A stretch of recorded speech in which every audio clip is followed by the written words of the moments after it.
ایک عورت کو اللہ ہر بار اولاد سے نوازتا، مگر چند ماہ کے بعد میں بچے کی موت ہو جاتی ہے، لیکن وہ عورت ہر بار صبر کرتی اور اللہ کی حکمت سے راضی رہتی تھی، مگر اس کے صبر کا امتحان طویل ہوتا گیا۔ اس طرح ایک کے بعد ایک عورت کے 20 بچے کا انتقال ہو گیا۔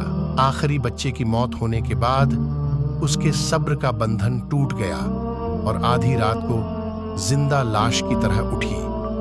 اس نے اپنے خالق حقیقی کے سامنے سر سجدے میں رکھ کر خوب روئی اور اپنا غم بیان کرتے ہوئے کہا، اے کون و مکان کے مالک، تیری اس گناہگار بندے سے کیا خطا ہوئی ہے کہ سال میں 9 مہینے خونے جگر سے اس بچے کی تکلیف اٹھاتی ہوں، اور جب امید کا درخت پھلتا ہے تو صرف چند مہینے اس کی بہار دیکھنا نصیب ہوتا ہے۔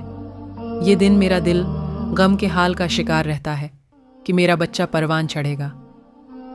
میرے دکھی دلوں کے حال جاننے والے، مجھ پہ اپنا کرم فرما دے۔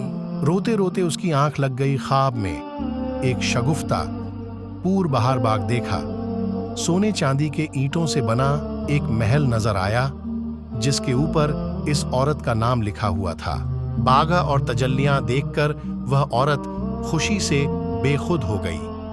محل کے اندر جا کر دیکھا تو اس میں ہر طرح کی نعمتیں موجود تھیں اور اس کے تمام بچے بھی اس محل میں موجود تھے جو اس سے دیکھ کر خوشی سے جھومتے تھے۔ پھر اس عورت نے غیبی آواز سنی، تو نے اپنے بچے کے مرنے پہ جو صبر کیا تھا یہ سب اس کا پھل ہے۔ خوشی کے اس لہر سے اس کی آنکھیں کھل گئیں۔ جب وہ خواب سے بیدار ہوئی تو اس کا سارا ملال جاتا رہا اور اس نے بھیگی ہوئی آنکھوں سے اپنے خالق سے عرض کیا، یا الہی، اگر تو اب اس سے بھی زیادہ میرا خون بہا دے تو میں راضی ہوں۔ اب اگر تو صدیوں میں بھی اس طرح رکھے تو مجھے کوئی غم نہیں۔ یہ انعام تو میرے صبر سے کہیں زیادہ ہے۔ اس واقعے سے ہمیں یہ پتہ چلتا ہے کہ انسان کو ہر حال میں صبر کا دامن رکھنا چاہیے۔ یہی چیز اللہ کے قریب رکھتی ہے۔